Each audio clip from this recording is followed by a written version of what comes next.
विद्यार्थी मित्रांनो, नमस्कार. मी सौ अमृता पन्हाळे, शेठ विद्या मंदिर इंग्लिश हायस्कूल अँड ज्युनियर कॉलेजमधील शिक्षिका, इयत्ता 7वीच्या सर्व विद्यार्थ्यांचे सहर्ष स्वागत करीत आहे. मुलांनो, आज आपण 7वीच्या पाठ्यपुस्तकातील पाठ क्रमांक 10 पंडिता रमाबाई हा पाठ शिकणार आहोत. पण मुलांनो, आपण या पाठाचे 2 विभाग केलेले आहेत. पहिला विभाग आपला झालेला आहे आणि आज आपण दुसरा विभागाला सुरुवात करणार आहोत. पण तत्पूर्वी पहिल्या विभागामध्ये आपण काय शिकलो हे तुम्हाला मी थोडंसं सांगणार आहे.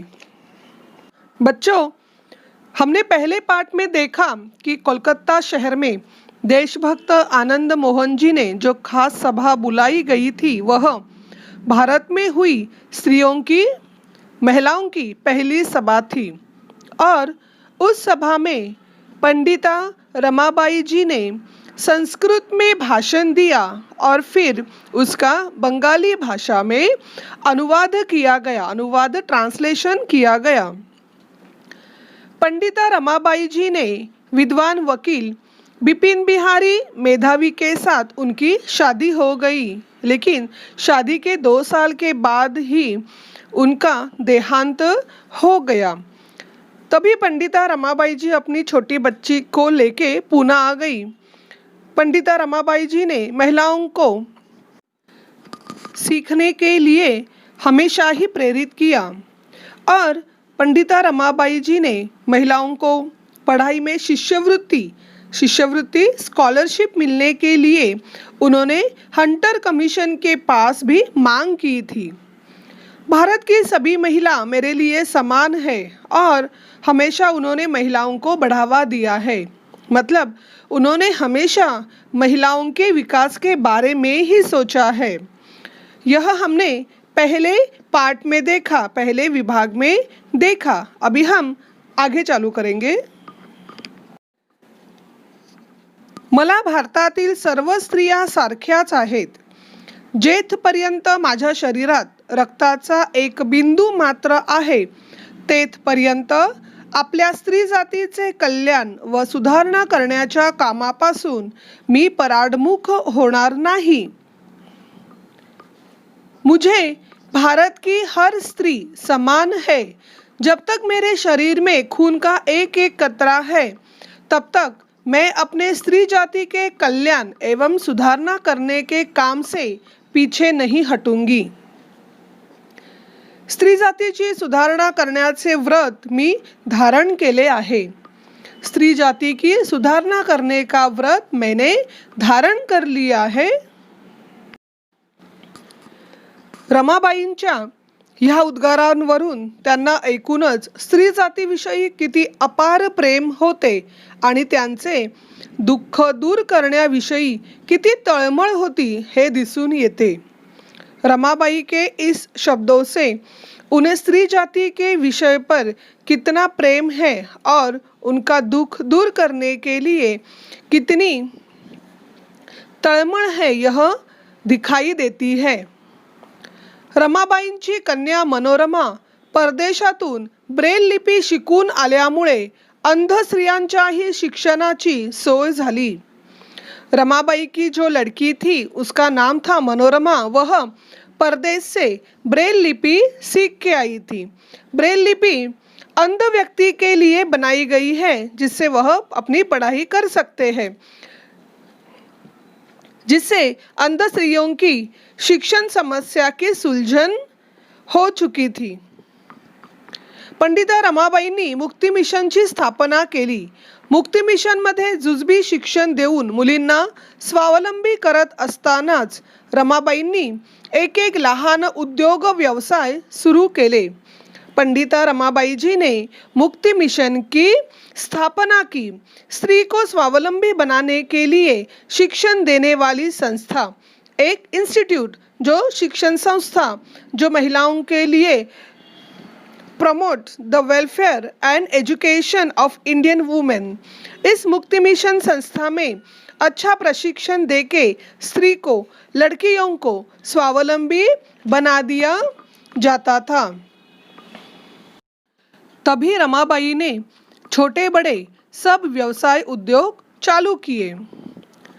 केळीच्या सोपट्यापासून टोपल्या बनवणे, वाखाच्या दोऱ्या वळणे, वेताच्या खुर्च्या विणणे, लेस, स्वेटर, मोजे विणणे, गाई बैलांचे खिल्लार, शेळा मेंढ्यांची चरणी, म्हशींचा गोठा, दूध दुभते, कुक्कुटपालन, सांडपाणी मैल्यापासून खत तयार करणे, भांड्यांवर नावे घालणे, भांड्यांना कलही करणे, हातमागावर कापड, सतरंजा विणणे, घाण्यावर तेल काढणे, छापखान्यातील टाईप जुळवणे सोडणे, चित्रे छापणे, कागद मोडणे, पुस्तक बांधणे, दवाखाना चालवणे, धोबी काम असे कितीतरी प्रकारचे उद्योग स्त्रिया तिथे करत असत. केले के पत्तों से टोकरी बनाना, रस्सी बनाना, पत्तों से कुर्सी बनाना, लेस, स्वेटर और छोटे बच्चों को जो मोजे रहता है वो बनाना, गाय बैल का ग्रुप बनाना, बकरी मेंढी इनकी खाने के लिए हरे घास की व्यवस्था, भैंस का तबेला, दूध का स्टोरेज कैसे करना है और दूध के प्रोडक्ट्स, पोल्ट्री फार्म, सीवेज कैसे बनाना है, बर्तन पर नाम लिखना, बर्तन को कलही करना, कलही मतलब जैसे जूने वगैरह बर्तन रहते तो उनको पॉलिश करते हैं, उसे कलही करना बोलते हैं. हैंडलूम कपड़े हाथ से जो बनाए जाते हैं वही, सतरंजी बनाना, ऑयल मिल निकालना, प्रिंटिंग प्रेस छापखाना, लॉन्ड्री का काम, किताबें तैयार करना, डिस्पेंसरी चलाना, ऐसे बहुत से काम वहाँ पर महिलाओं को सिखा दिए जाते थे. ही त्या काळी फारच नवलाईची गोष्ट ठरली. यह उन दिनों सब नई घटना घट रही थी. यह उन दिनों की नई सोच थी. 2,500 लोक बसू शकतील असे प्रार्थना मंदिर चर्च बांधताना काटकसर म्हणून रमाबाईंनी त्याचा आराखडा स्वतःच तयार केला आणि डोक्यावर विटांचे घमेले वाहून बांधकामाला हातभाराही लावला. 2,500 लोग एक साथ बैठकर प्रार्थना कर सकते हैं ऐसा चर्च बनाते समय रमाबाई ने खुद उस चर्च की रचना की, खुद ईंटों से भरा हुआ घमेला अपने सर पर लेकर बांधकाम करने वाले लोगों को मदत की. कुठलेही काम करण्यात त्यांनी कधीच कमीपणा मानला नाही. श्रमप्रतिष्ठेचा धडा त्यांनी आपल्या कृतीतून आश्रमातील मुलींना नेहमीच दिला. कोई भी काम करते समय उन्होंने अपने मन में कभी संकोच नहीं किया. श्रम मेहनत का पाठ हमेशा उन्होंने अपने आश्रम में से लड़कियों को महिलाओं को दिया. रमाबाईंचे आयुष्य म्हणजे संघर्षाची आणि संकटाची एक दीर्घ साखळी होती, पण त्या खचल्या नाहीत. रमाबाई का जीवन एक संघर्षमय और संकट की बड़ी साखली श्रृंखला चैन थी. स्त्रीचा एक व्यक्ती म्हणून विचार आणि विकास करू पाहणाऱ्या पंडिता रमाबाई ह्या सहस्त्रकातील एकमेव कर्मयोगिनी व सत्शील साध्वी होत्या. फिर भी वह कभी पीछे नहीं हटी.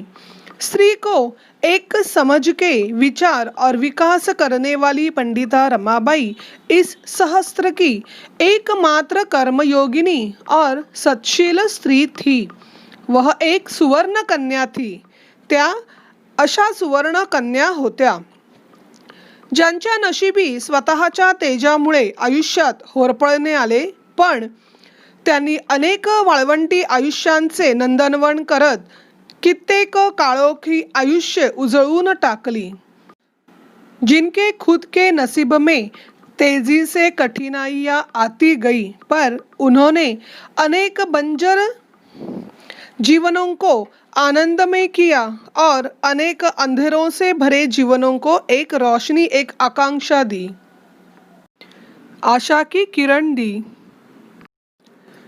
बच्चों, इस पाठ में हमने एक सीख ली है कि अपने भारत देश में जो थोर महान व्यक्ति होके गए हैं, उनका आदर्श आज की नई पीढ़ी के सामने रखना, यह इस पाठ के द्वारा बताया गया है।